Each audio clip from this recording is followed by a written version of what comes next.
You keep asking for signs. You beg the universe to speak, to show you a direction, to give you a reason to believe you're not walking through this life alone. You look for patterns in the clouds, for numbers on clocks, for coincidences that could whisper meaning. But what if the sign you've been waiting for wasn't outside you at all? What if the voice you keep mistaking for your own thoughts has always been him, speaking softly beneath the noise?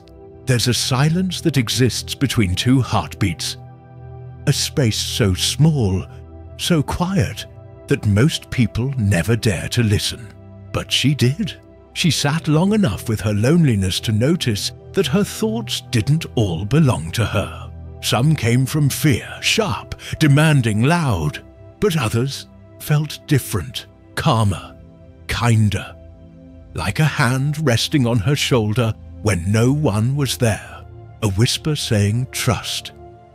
And she wondered, could that be God?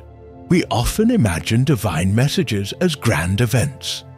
Voices from the sky, miraculous signs, flashes of light. But perhaps God never needed volume to be heard. Perhaps he lives in subtlety, in the pause before a decision, in the quiet thought that says, let go. The ego demands thunder. The soul only needs a whisper. And when you finally grow still enough to hear it, you realize the truth. God was never silent. You were just surrounded by too much noise. I remember the years when I thought I was forgotten, when I prayed and got nothing but silence in return. Every unanswered prayer felt like proof that I was talking to emptiness. But silence isn't absence, it's alignment. It's the moment when God steps back and lets you listen to your own mind until you finally distinguish his voice from your fears. The thoughts that rush, that panic, that grasp, they are yours. The one that stays calm when everything breaks, that's him. Sometimes his voice sounds like intuition. Sometimes it sounds like reason. Sometimes it sounds like you. And maybe that's the point. Maybe the divine doesn't speak to you. Maybe it speaks through you. When you act with compassion without knowing why. When you forgive before you understand. When you feel peace in the middle of pain. That's not random. That's the sacred moving through the mind. Unannounced, disguised as thought. Why do I always feel too much? She once asked in the dark, her voice trembling into the quiet. And something within her replied, because I made you sensitive enough to hear me. That was the first time she realized her sensitivity wasn't a curse. It was a connection. The same trait that made her overwhelmed by life was the same one that allowed her to feel God's whispers within it. We're taught to distrust our minds, to see them as battlegrounds of illusion and anxiety. But what if the mind isn't the enemy?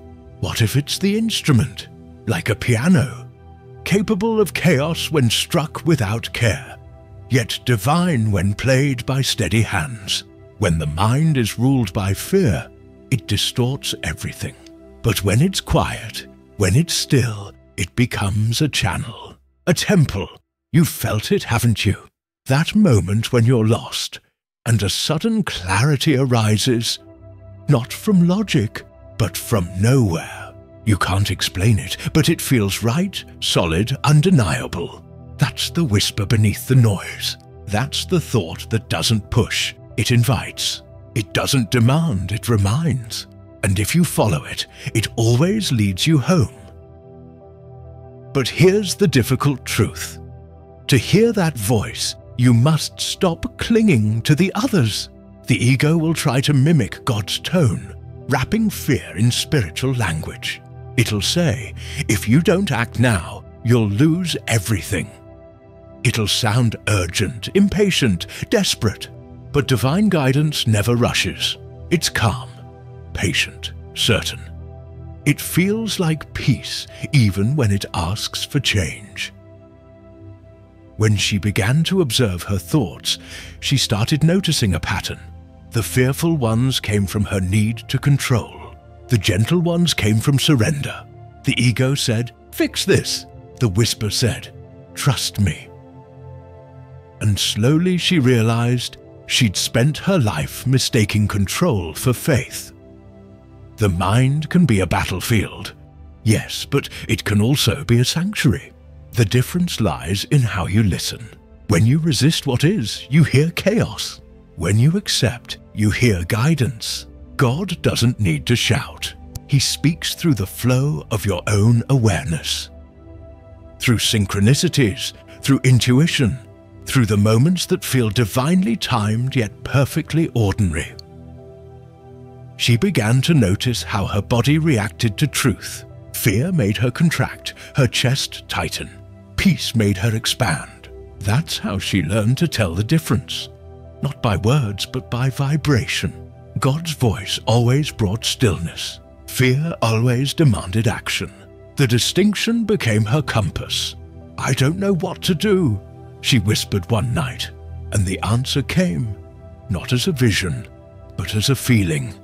The quiet certainty that she was already where she needed to be. The human mind wants answers. The divine mind wants presence. And when she stopped searching, she began to see the guidance that had been walking beside her all along.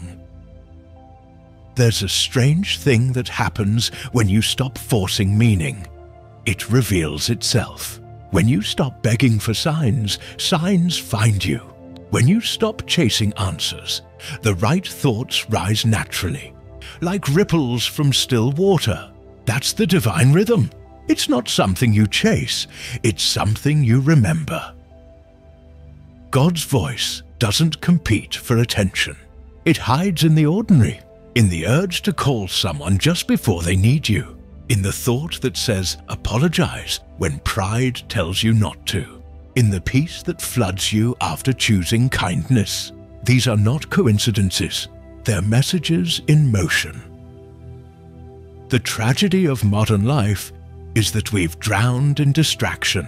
The phone vibrates, the mind scrolls, the soul waits. We look for the divine in spectacle, but forget it lives in silence. The more we fill our days with noise, the harder it becomes to hear the language of stillness. And so, the world grows louder, not because God stopped speaking, but because we stopped listening.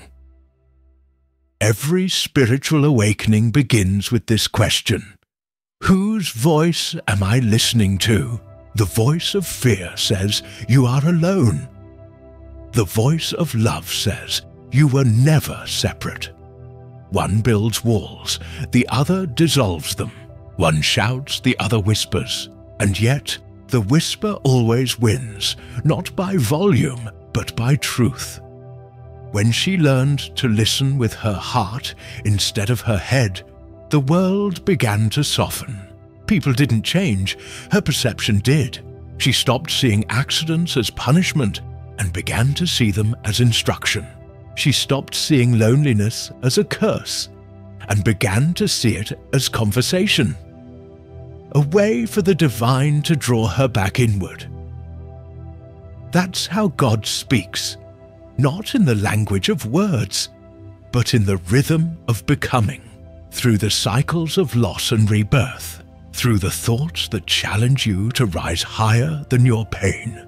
The mind is his medium, but silence is his stage. So if you're waiting for a sign, this is it.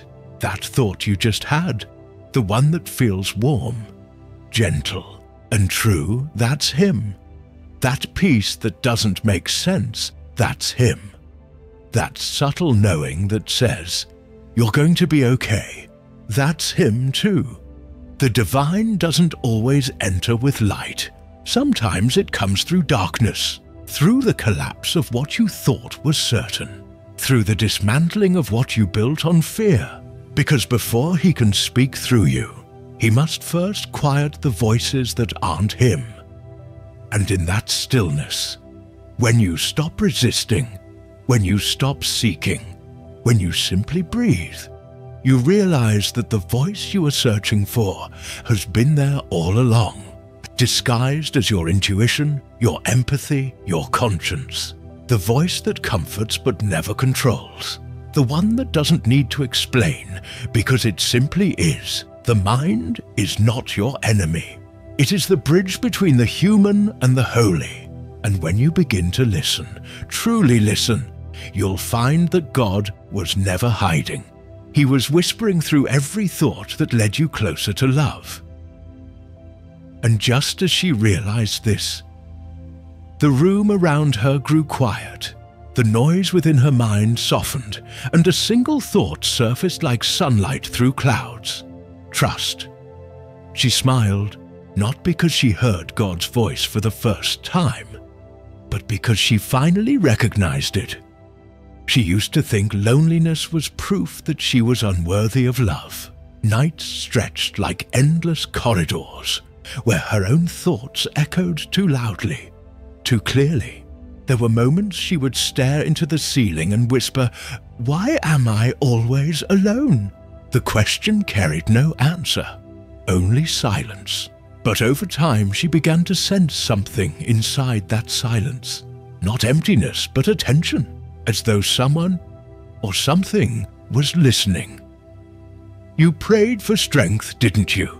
And life answered, not with comfort, but with solitude.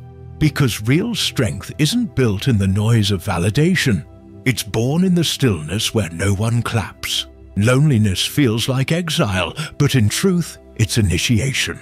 It's where the old self dissolves, so that the soul can begin to hear its own voice. At first, she fought it. She filled her days with distractions. The chatter of others, the hum of screens, the shallow comfort of being seen. Anything to drown the ache that echoed when the world went quiet.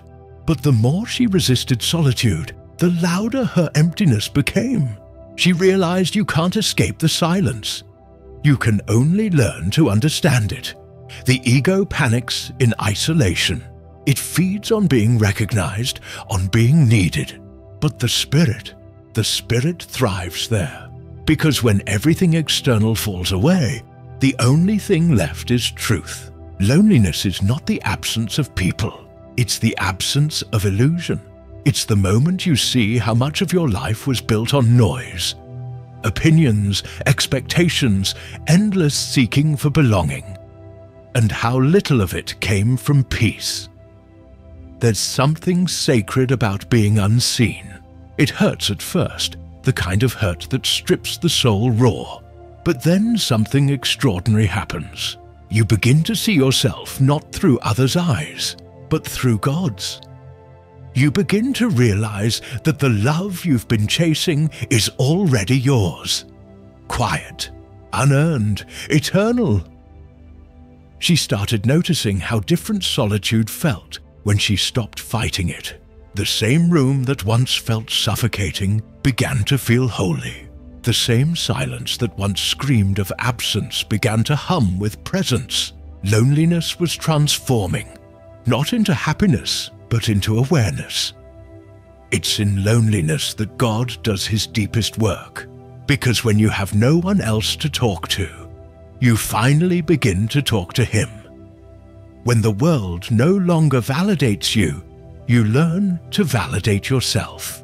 And when you lose what you thought you needed, you discover what you truly are. There's a strange moment, the threshold between pain and peace, where you stop asking, "When will this end?"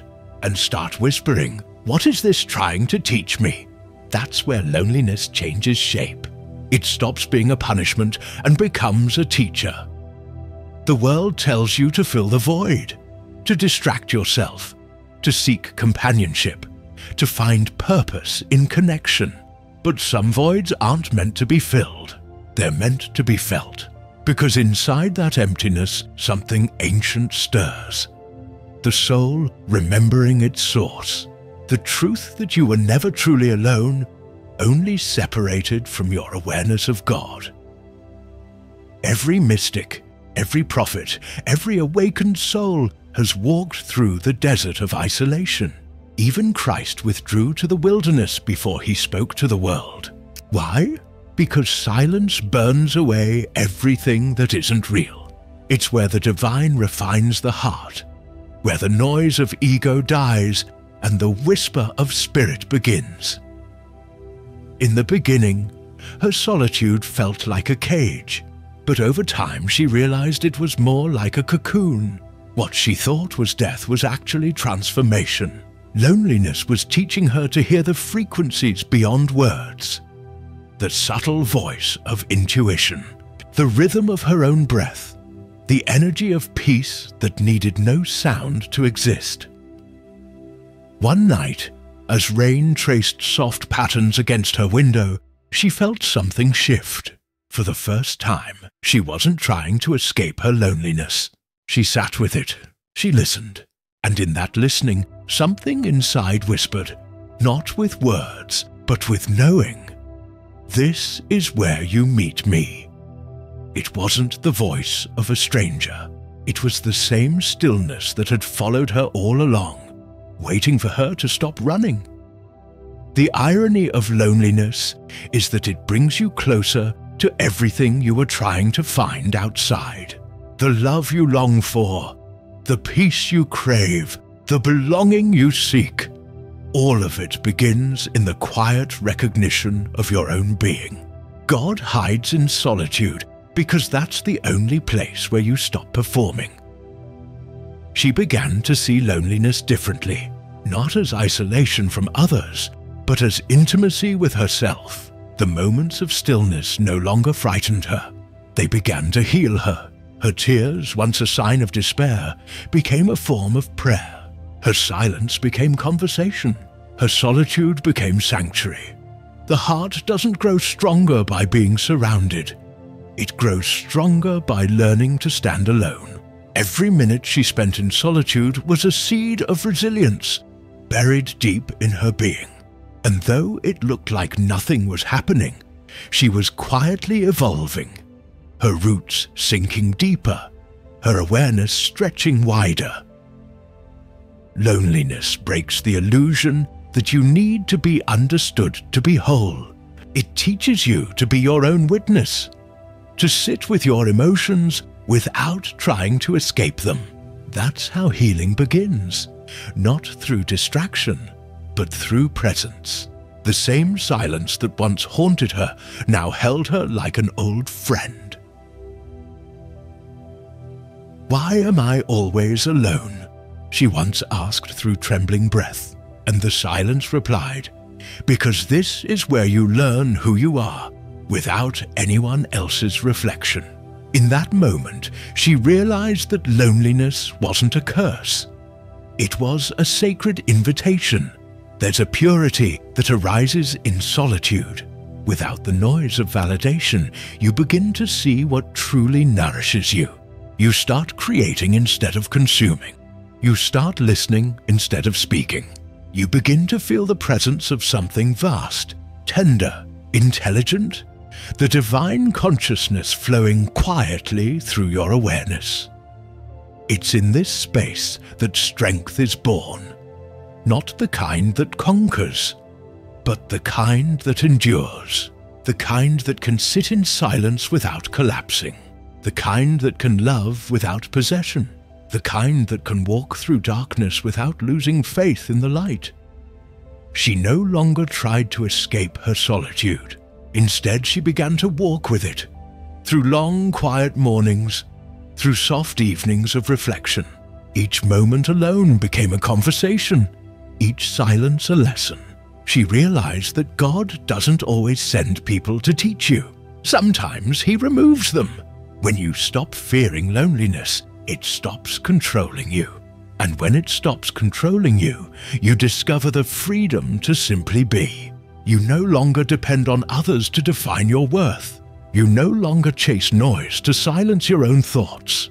You become enough, not because the world tells you so, but because you finally hear the quiet truth whispering within. You always were. That's the paradox of loneliness. The deeper you go into it, the more connected you become. To yourself, to life, to God. What once felt like separation begins to feel like communion. What once felt like exile begins to feel like home. She looked out her window one dawn and felt something she hadn't felt in years. Peace, not because someone had entered her life, but because she had finally entered her own. The silence that once mocked her now hummed like prayer. The loneliness that once broke her now held her steady. This is what loneliness was trying to show her all along. That strength isn't loud, and faith doesn't always feel good. Sometimes it feels like sitting alone in the dark, trusting that even here, God is near. And so she smiled, not because her solitude ended, but because she no longer needed it to. The silence no longer frightened her. It spoke to her. It guided her. And she realized that loneliness was never a punishment. It was the sacred classroom where she learned to hear the divine. Every time I ran to someone for comfort, I didn't realize I was running away from myself. It felt natural, almost instinctive. To reach out, to cling, to find warmth in another heartbeat when my own felt too fragile to trust. I thought love was supposed to be safety. I thought connection meant protection. But slowly, painfully, I began to see that every time I sought emotional shelter in someone else, I stepped a little further away from the home inside my own soul. It started innocently. The need to be understood, to be seen, to have someone mirror my emotions back to me so I could believe they were real. Why can't they see me? I used to ask, but the quiet voice within would answer, because you left yourself. And I'd ignore it. I'd try again, pouring my heart into people who were never meant to hold it, mistaking presence for peace, affection for healing. The more I chased warmth outside, the colder my spirit became. Because dependency is a slow kind of freezing. The kind that numbs your intuition, your boundaries, your self-trust. I wanted so desperately to belong that I forgot what it meant to simply be. I wanted to be loved so deeply that I abandoned the part of me that was already whole. At first, I didn't notice the pattern. It was hidden beneath gestures of kindness, shared moments, emotional intimacy. But underneath it all, there was fear. The fear of being alone with myself. Every text I sent, every call I waited for, every conversation that ended too soon. It was all me trying to escape that one quiet place inside where my own truth lived. I used to think love was the medicine, but I see now. Love was the mirror. Every time someone withdrew, I saw how much I depended on their warmth to feel alive. Every time someone disappointed me, I saw how much of my peace I had handed to them without realizing it. Every time I said they made me feel safe, I was also saying, I don't yet know how to make myself feel safe. There's a strange comfort in being understood by others, but it's fragile because it depends on them staying, listening, agreeing. And people, being human, will eventually falter. They'll forget to call. They'll misunderstand your silence. They'll turn inward toward their own pain. And suddenly the safety you thought you had will crumble like dust. Then you're left staring into the mirror of your own emptiness, realizing that the foundation was never inside you. It was always borrowed. I began to notice something. The more I sought comfort outside, the more restless I became. I'd talk, cry, explain, and still feel unheard. Not because they didn't care, but because I wasn't speaking to the one person who could actually heal me, myself. I kept trying to translate my soul to people who didn't have the language for it. And when they failed to understand, I called it rejection, when really, it was redirection, a divine nudge back inward. There's a point in every seeker's journey when the noise of reaching out becomes unbearable, when you realize that the comfort you crave cannot be sustained by another's presence. That peace built on someone else's validation will always collapse the moment they walk away. It's a sobering truth, one that breaks you before it rebuilds you. I remember the first time I sat in my pain without reaching for anyone. It felt unbearable, like standing naked in a storm. Every part of me screamed to call, to distract, to numb. But something deeper whispered, "Stay." And so I stayed. I watched the ache rise and fall, like waves that had always been there, but were finally allowed to crash. And when the storm passed, what remained wasn't emptiness. It was clarity. For the first time, I could hear myself. That moment changed everything. I realized that emotional shelter doesn't mean hiding inside someone else's love. It means building a space within where your feelings can unfold safely. Without judgment, without performance, without fear of abandonment. It's the quiet courage of sitting with your own sadness and saying, "You can stay. I'm not leaving this time." We live in a world addicted to connection, texts, voices, notifications, but the soul doesn't grow in constant company. It expands in solitude, in reflection, in the slow rebuilding of trust between you and yourself. Every time I turned inward instead of outward, I found a strength that no relationship had ever given me. The strength of emotional independence. Not cold detachment, but warm self-containment. It's not easy. The pull toward others is primal. The need to be held, to be seen, to belong. But true belonging starts with being at home in your own presence. Because no matter how deeply someone loves you, they can't crawl inside your mind and quiet the storms. Only you can do that. I began to notice a pattern in the moments I felt safest. It wasn't when someone reassured me. It wasn't when they said, "I'll never leave." It was when I sat quietly, breathed deeply, and realized I didn't need proof of love to feel loved. I didn't need constant validation to feel valuable. I didn't need to chase warmth to stay warm. The mind resists this truth. It says, "But what if they leave?" And the soul replies, "Then let them go. You will still remain." That realization felt like freedom wrapped in grief. The kind that breaks the chains of dependency while mourning the loss of the illusion that someone else could save me. I used to see solitude as a punishment. Now I see it as the training ground for divine trust. Every moment I spend tending to my own emotions instead of seeking rescue, I am strengthening the bond between my heart and the divine presence within it.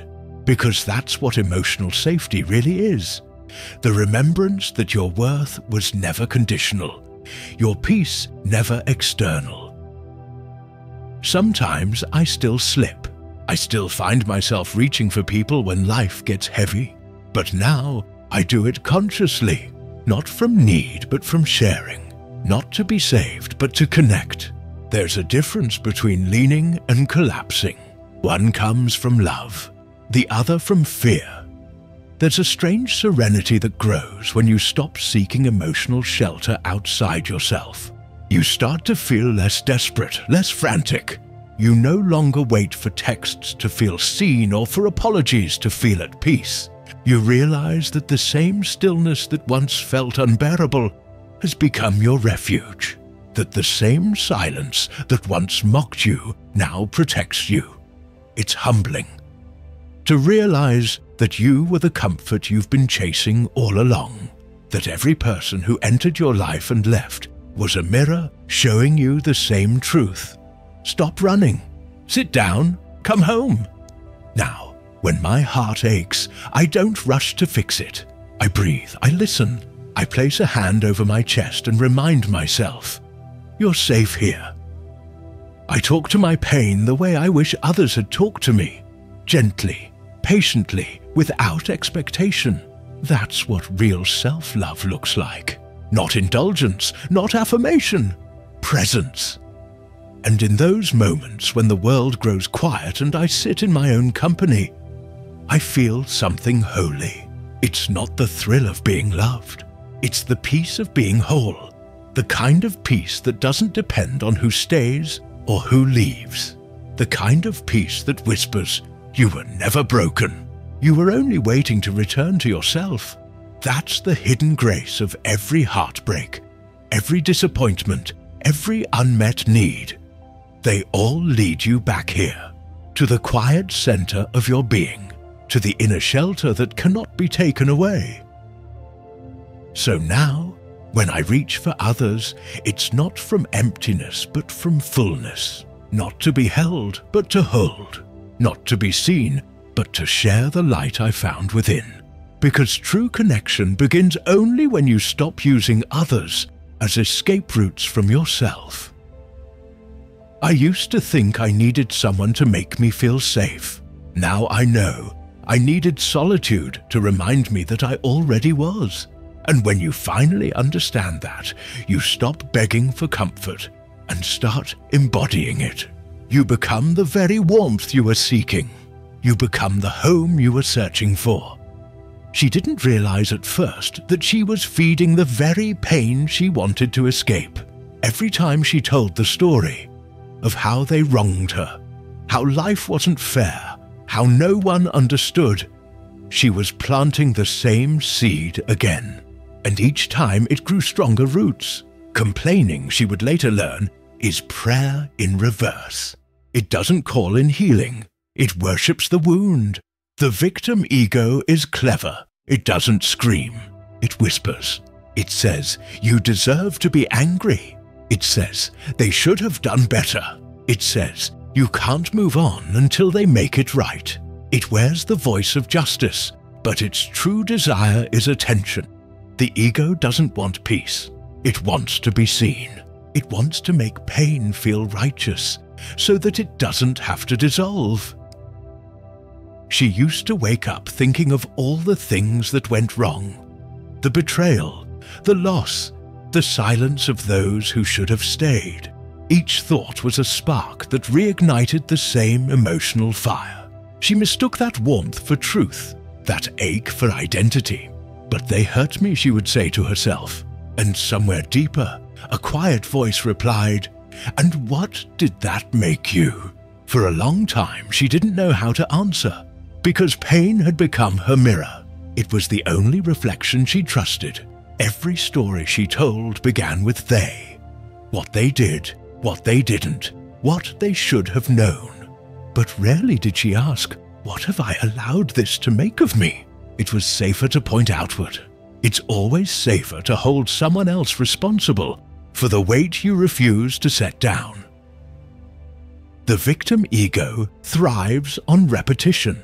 It needs to keep the story alive to prove that the pain still matters. It can't bear silence because silence ends the narrative. So it fills every quiet moment with memory, with justification, with the illusion that suffering equals depth. But pain doesn't make you deep. Awareness does. She began to notice how people gathered around shared wounds. Conversations were built on mutual complaints about partners, work, family, fate. Everyone circling the same fire, warming themselves on their own misery. It felt comforting at first, but also heavy, like an invisible chain linking them all in the same place. No one was truly healing. They were just validating each other's stories. It was then she started to see how the ego uses suffering as currency. The more tragic your story, the more worthy of sympathy you seem. The more victimized, the more you belong. But belonging built on pain is fragile. It dissolves the moment someone chooses to heal, because healing threatens the structure that the victim ego depends on. The structure of being right, being owed, being seen. One morning, she woke up and didn't feel the need to retell anything. The silence felt strange at first, like she had forgotten something important. But there was nothing missing, just the absence of noise. And in that stillness, she realized how much energy she had spent explaining herself, to people who were never meant to understand how much life she had lost narrating her own suffering. She thought of all the times she replayed old conversations, all the imagined scenarios where she finally got to say the perfect line to make them regret. She saw now how those fantasies had kept her trapped in a loop, always defending, always justifying, always bleeding for validation. The truth was simple and brutal. You cannot heal while trying to prove that you were the one who was hurt. Because healing requires surrender. It asks you to stop performing the pain. It asks you to let go of the story, even when no one has apologized, even when it still feels unfair. That's what makes it so hard. The ego calls it weakness, but the soul knows its strength. The turning point came quietly. She was mid-thought, halfway through a familiar complaint, when she realized how tired she sounded. Not just of the situation, but of herself. The story had lost its meaning. It didn't give her power anymore. It only kept her small. That's when something inside whispered, "You don't have to keep telling it." The realization was like light breaking through a cracked wall. For the first time, she saw that her suffering wasn't being sustained by what happened, but by her ongoing relationship to it. She was the one keeping it alive. She was the storyteller, and therefore, she was also the one who could choose silence. From that moment, she started catching herself. The small complaints, the subtle self-pity, the moments when she tried to gain connection through sorrow. It wasn't judgment. It was awareness, and with each awareness came release. She began to see that life wasn't punishing her. It was trying to free her from her own narrative. There's something sacred about taking responsibility, not in the way society teaches, through guilt or shame, but through ownership. Ownership says, yes, this happened, but I no longer identify with it. It's not denial. It's transcendence. When you stop seeing yourself as the wounded one, you begin to see the deeper story. The soul's story that was unfolding all along. She learned that true power doesn't come from being right. It comes from being free, and you cannot be free while still needing others to understand your pain. Understanding is nice, but it's not required for peace. Forgiveness doesn't mean they were right. It means you refuse to keep reliving the moment they were wrong. Sometimes she still feels the old pull to explain, to justify, to remind the world that she was the one who suffered. But then she takes a breath and remembers. Complaining is prayer in reverse. Every retelling of pain is a form of worship to the wound, and she no longer prays that way. Now, when the voice of the ego rises, when it whispers they don't appreciate you, or they used you, or you deserve more, she listens, but she doesn't obey. She smiles softly, like a mother listening to a tired child, and says, "I know you're scared, but we're safe now." Because that's what the victim ego really is. A scared child who never learned how to stop defending itself. As the days passed, she noticed how much lighter everything became. The world didn't change, but her relationship to it did. She no longer carried the past like a badge. She no longer used her pain as proof of worth. She no longer mistook pity for love. Instead, she began to embody a quiet dignity, the kind that doesn't need to be heard to be seen. And in that silence, peace returned. Not the kind that erases the past, but the kind that no longer depends on it. She understood now. Healing wasn't about rewriting the story. It was about outgrowing it. So she stopped explaining. She stopped defending. She stopped performing her pain for understanding. and in that decision, she became untouchable. Because when you no longer speak the language of the victim ego, the universe no longer answers in suffering. It begins to speak in peace, in clarity, in freedom. And that's when she finally realized the ego's language may have been loud, but the soul's silence was stronger. You've spent so much of your life waiting to be seen, waiting for someone to say, "I understand you," waiting for a voice outside your own to finally reflect back your worth. But every time you reached for that reassurance, it slipped through your hands, because it was never meant to come from them. It was meant to come from you. For years, I mistook connection for completion. If someone listened, I felt real. If they turned away, I disappeared. It was like living as a mirror. I only existed when someone stood in front of me. But reflection is not identity, and the more I sought my value in their gaze, the further I drifted from my own center. It's strange how we confuse love with recognition. We think being understood is the highest form of intimacy, but true intimacy begins within.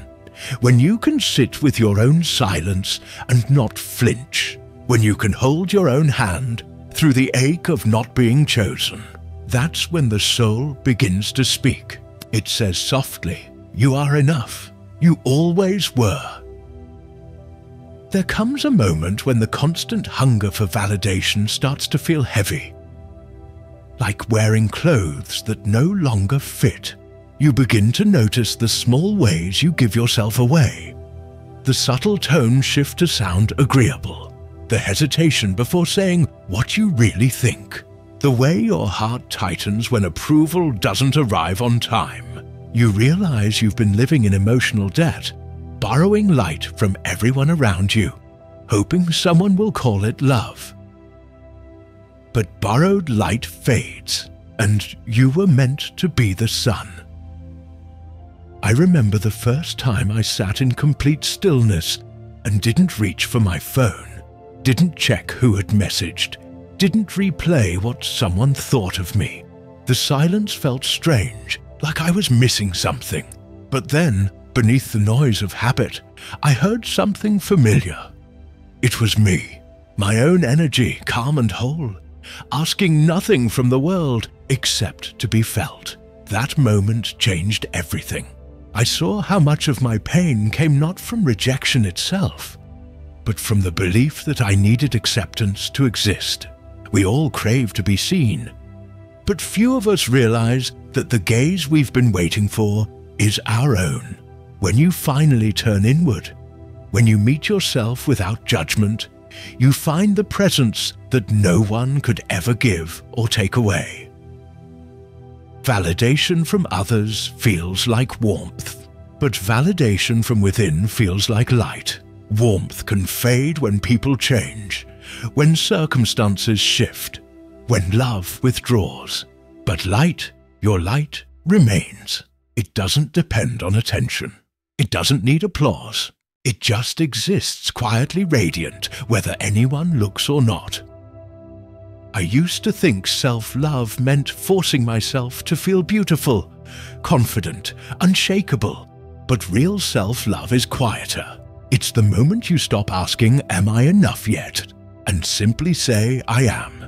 It's the soft forgiveness after you fail. It's the patience you give yourself when you're still learning. It's knowing you are not perfect and no longer needing to be. There's a freedom that comes when you stop chasing mirrors, when you realize that the people who couldn't see you were only there to show you where you were blind to yourself.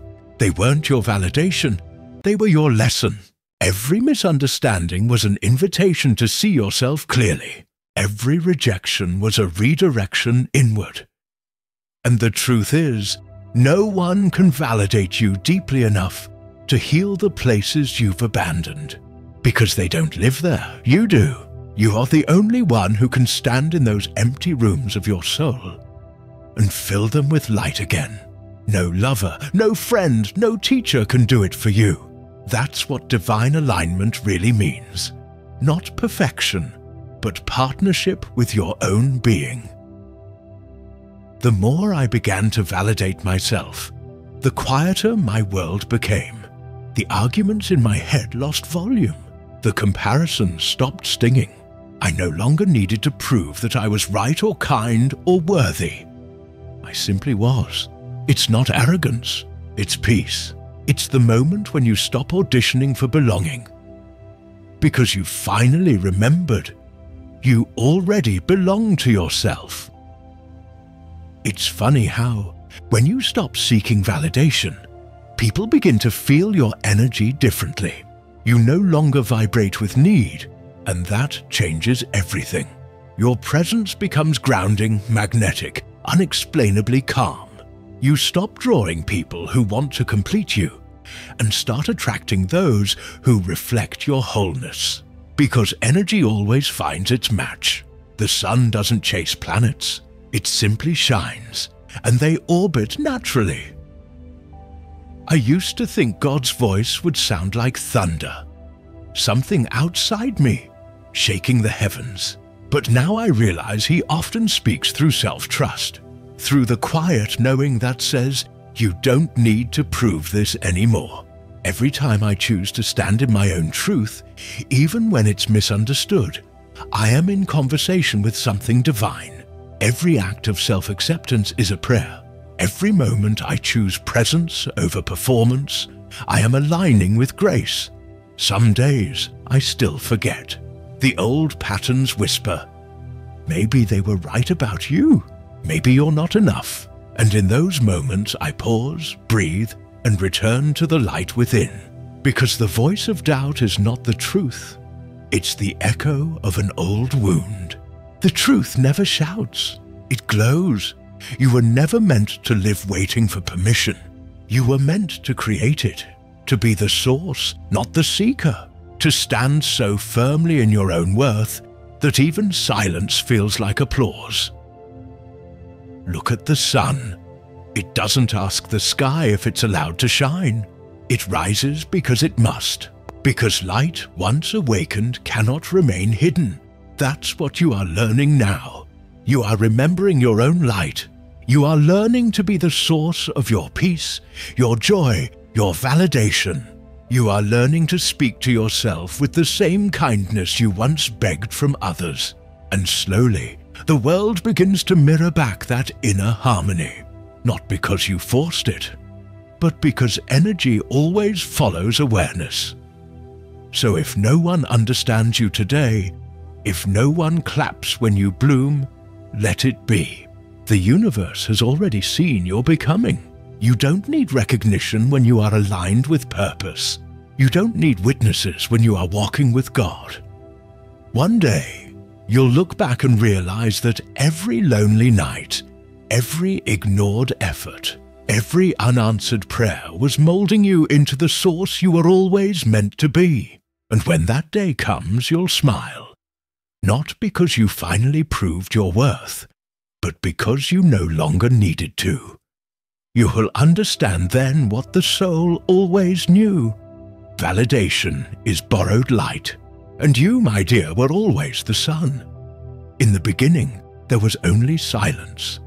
The kind that follows when everything you thought was yours has vanished. The air still smelled like the ashes of yesterday. The dreams once held so tightly were now scattered like burnt paper. Every plan, every effort, every ounce of hope, gone. It wasn't anger that came first. It was disbelief. The kind of quiet shock that settles in your bones when the life you built no longer exists.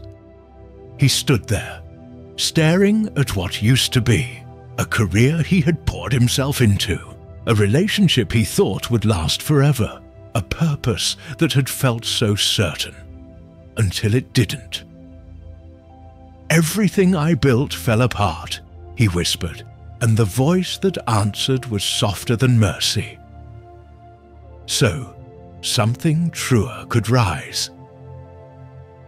For a while, he couldn't believe it. How could loss be sacred? How could failure be anything but cruel? Yet as he walked through the wreckage of his old life, something began to stir. Not outside him, but within. The world measures success by what stands tall, but the soul grows in what crumbles. He remembered how, as a child, he'd build towers from sand, fragile and perfect, until the waves came to take them. Back then, he didn't call it destruction. He called it play. Every collapse was an invitation to begin again. Somewhere along the way, he had forgotten that. Now, standing in the ruins, he remembered. The truth is, failure is not punishment. It's preparation. It strips away everything false, everything forced, everything built from fear instead of truth. It breaks not to destroy you, but to release what was never truly yours. Days passed.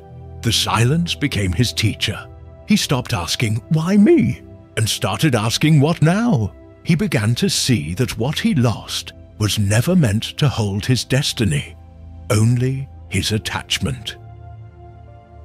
The people who left were never his foundation. They were his reflection at one stage of growth. The job that ended wasn't the end of his calling. It was the end of a chapter that could no longer carry his expansion. Even the failure itself, the public embarrassment, the disappointment, became a mirror. It showed him all the places where he had built his worth on results instead of alignment.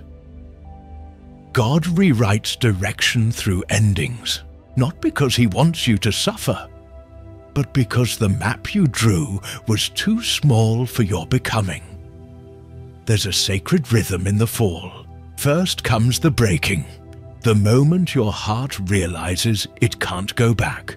Then comes the burning, the ego dissolving in the fire of surrender. And then, quietly, the rising. Not as who you were, but as who you were always meant to be. One morning, he woke before dawn and watched the first light spread across the horizon. For the first time in months, it didn't feel like the end. It felt like the beginning. Failure hadn't destroyed him. It had refined him. He had been chasing achievement for so long that he forgot what wholeness felt like. Now, with nothing left to prove, he began to build from a different place. Not ambition, but alignment. He started to create not to impress, but to express. To love not to fill a void, but to overflow. To live not for success, but for truth. Every great soul eventually learns this. Collapse is not chaos, it's reordering. The life you lose is often the one that was keeping you from living fully. When he looked back at the ruins, he realized they weren't ruins at all. They were roots. From those ashes, something indestructible was growing. Humility, depth, clarity. All the things comfort never could have taught him. The soul learns more from collapse than comfort. Comfort keeps you asleep. Collapse wakes you up. It pulls you to your knees so you can finally pray from a place of truth. It strips away pride so you can see grace. It teaches you the most difficult lesson of all, that your worth was never tied to your wins. He started walking a new path, slower, quieter, but filled with peace. He no longer chased outcomes. He trusted timing. He didn't fear endings because he understood now. Endings are simply God's edits. There was a strength in him that didn't come from effort, but from surrender. A kind of courage born from loss.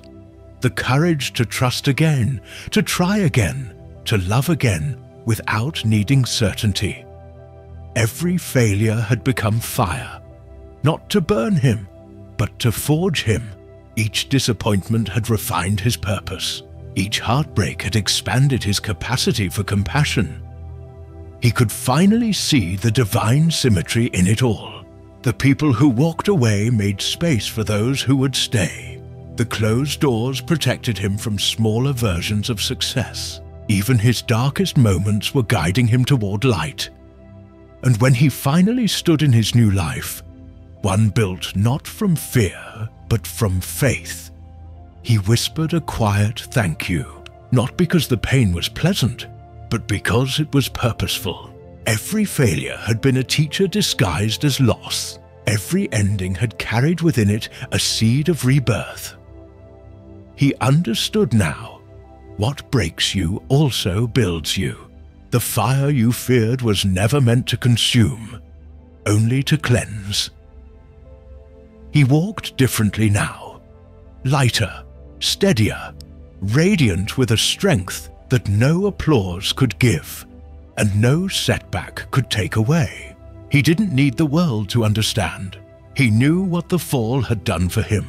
It had burned away everything that was never real, and in its place, something luminous had risen. Failure had not been the end of his story. It had been the sacred rewrite. The moment God whispered, "Not this way, but my way," he was no longer chasing redemption. He was living it. He had learned to thank the fire for what it took, and even more for what it gave. Because on the other side of every failure is not emptiness, but evolution, not despair, but design. And those who walk through their ashes without giving up, they become light bearers for others still in the dark. That's what he became. Not perfect, not invincible, but real. A soul reborn through loss, carrying the quiet glow of someone who has seen everything fall apart, and still chosen to rise. And somewhere deep within, that same soft voice returned. It didn't thunder or demand. It simply whispered the truth he had finally lived enough to understand. Failure is how God rewrites your direction, not your worth. There comes a point when emotion is no longer enough, when the spark that once drove you flickers out, and all you're left with is the quiet decision to keep going. That's the threshold where most people stop, mistaking the absence of motivation for the absence of meaning. But truth begins there, because the soul's work doesn't depend on how you feel. It depends on what you choose when you feel nothing at all. I used to wait for the right moment, for the energy to return, for inspiration to visit me again like a gentle breeze. But inspiration is a visitor, not a resident. It comes to awaken you, not to sustain you. Discipline is what takes over when the flame fades. It's the bridge between desire and destiny. Inspiration fades. The voice inside me said one morning. Discipline remains. There was no emotion left, only an ache of exhaustion. Yet beneath that ache was something ancient will, a force that didn't shout or sparkle, but whispered with quiet certainty. Keep walking. Emotion is fleeting. It reacts to weather, words, and wounds. One moment it lifts you high. The next, it convinces you to stop trying. But will is elemental. It doesn't ask how you feel. It simply moves. It's the pulse of something higher that refuses to let you collapse into comfort. There are days when the mind is loud and the heart is heavy, when every cell wants to quit. But those are the sacred days, the days that forge your character. Because if you can act with no audience, no applause, and no visible reward, you are no longer ruled by emotion. You are ruled by truth. I learned this through silence, through mornings when I didn't want to rise, through tasks that felt endless and unseen. Each time I moved anyway, something inside me shifted. A subtle, quiet strength began to replace the emotional chaos I used to obey. We live in a world addicted to feelings. Follow your heart, they say. Wait until it feels right. But the heart is a river. It changes with every tide. The soul is the mountain, unmoved, unwavering. When you begin to live from that mountain, you stop negotiating with your moods. You show up not because you want to, but because your purpose demands it. There's a strange peace in consistency. At first it feels mechanical, repetitive, lifeless. But over time it becomes sacred. The repetition turns into ritual. The act itself becomes prayer. You stop asking for signs because movement itself becomes the answer. Some mornings, I still hear the whisper of resistance, that voice saying, "Not today." And then another voice rises from somewhere deeper, steadier. You don't move because you feel ready. You move because your soul already knows the way. The body resists what the spirit has already accepted. That's why growth feels painful. It's the body's protest against evolution. But every time you act despite doubt, you align with a higher current. You stop being dragged by feelings and start steering by faith. Emotional discipline is not about suppressing feelings. It's about transcending them. You feel the fear, the boredom, the fatigue, and still choose what must be done. You honor your emotions, but you do not obey them. At first, it feels lonely. You wonder why the fire doesn't burn as it used to. But what you're really losing is dependency. You're moving from passion to power. From needing to feel inspired to simply being aligned with purpose. I remember the first time I worked in silence for weeks without seeing progress. No validation, no breakthrough, just repetition. But then something remarkable happened. I stopped needing results to keep going. I wasn't chasing outcomes anymore. I was becoming the kind of person who shows up regardless. That shift from emotion to will changes everything. The work deepens. The noise fades. Your energy becomes pure, focused, clean. You begin to realize that divine timing doesn't reward those who wait. It rewards those who act with faith in the dark. Sometimes you'll walk for months with no confirmation, no encouragement, no applause.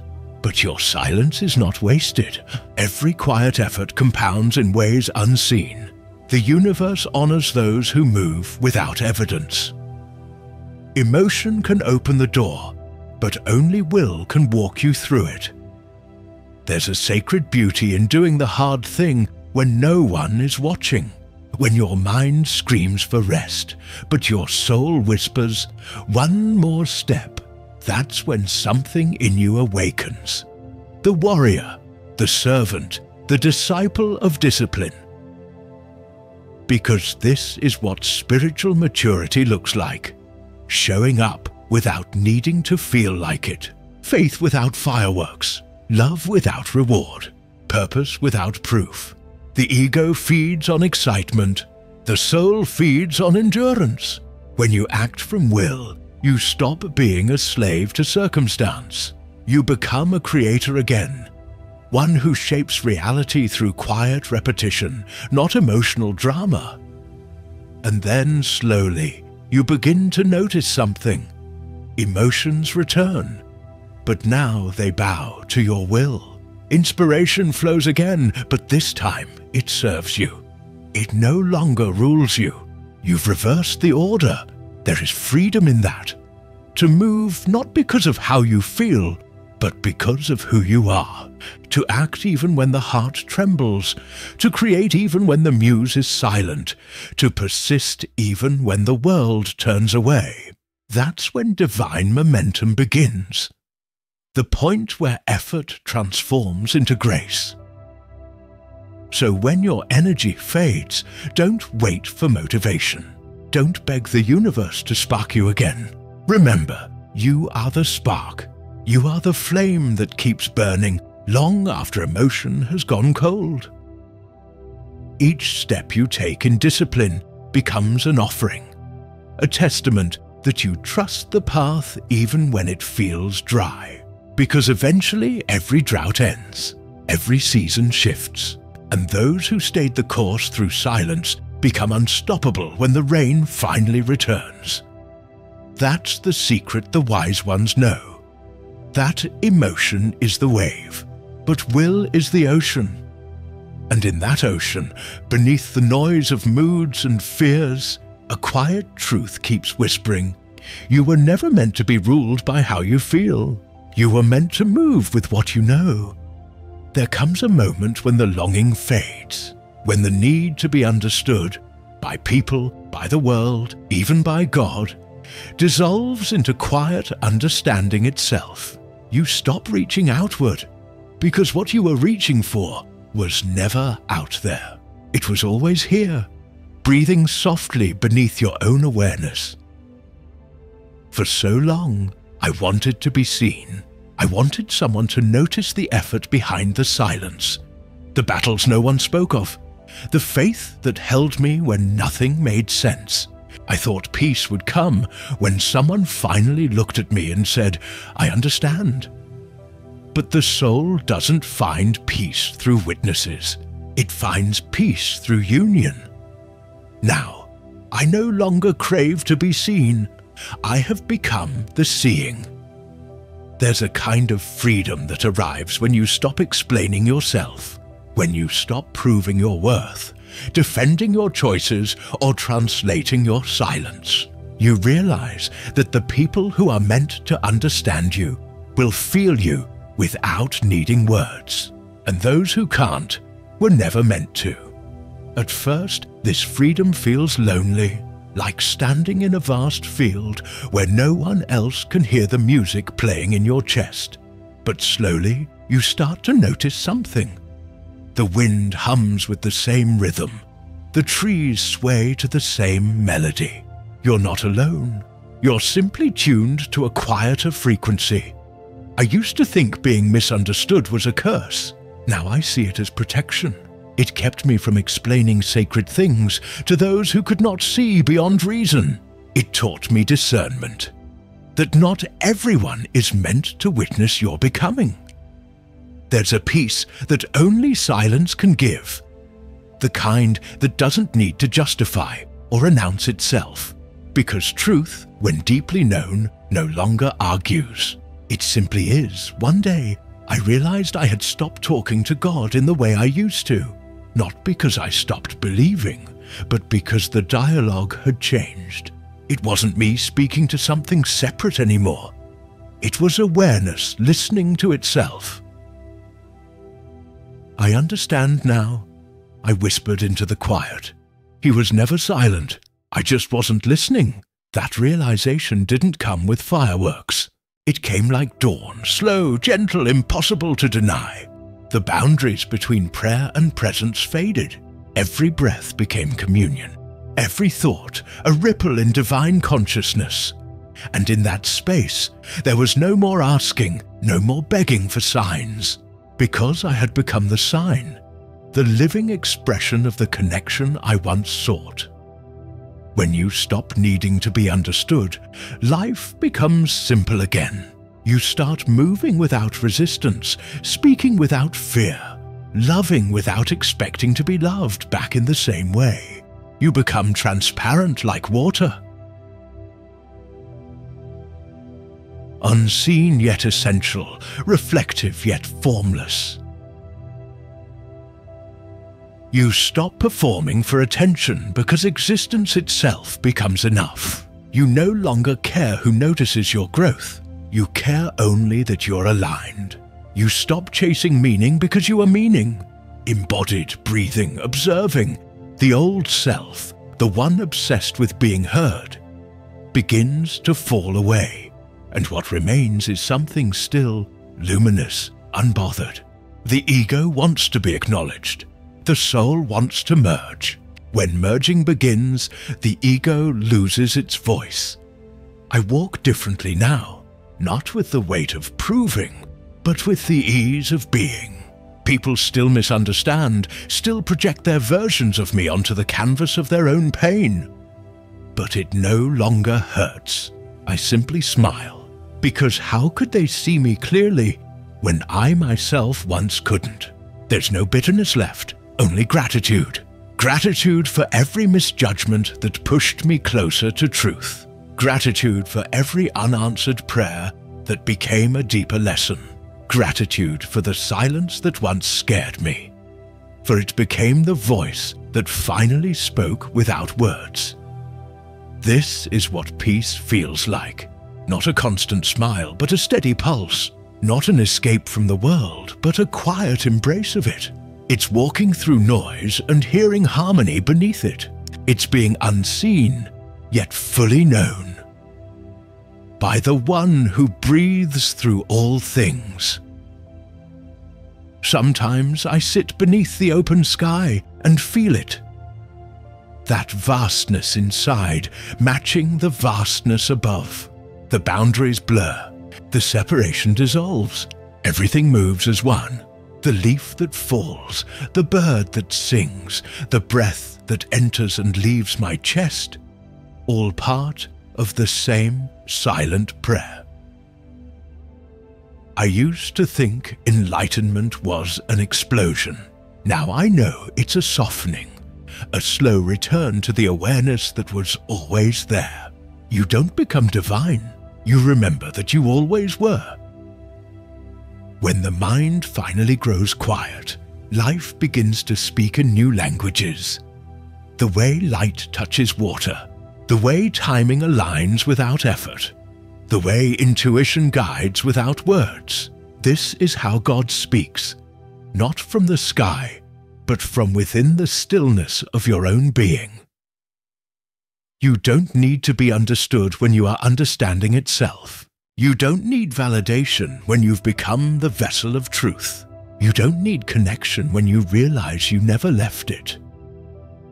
Every ache you carried was a teacher. Every rejection was redirection. Every silence was an invitation. They were all leading you here, to this quiet, illuminated center within yourself. And now you walk through life unseen, yet deeply connected to everything. You move without seeking. You love without needing. You listen without fear. You realize that the divine was never something you had to find.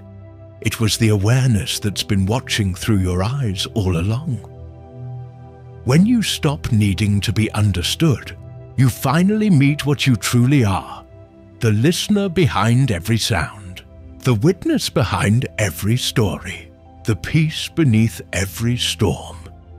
And in that sacred stillness, you understand what the voice meant all along.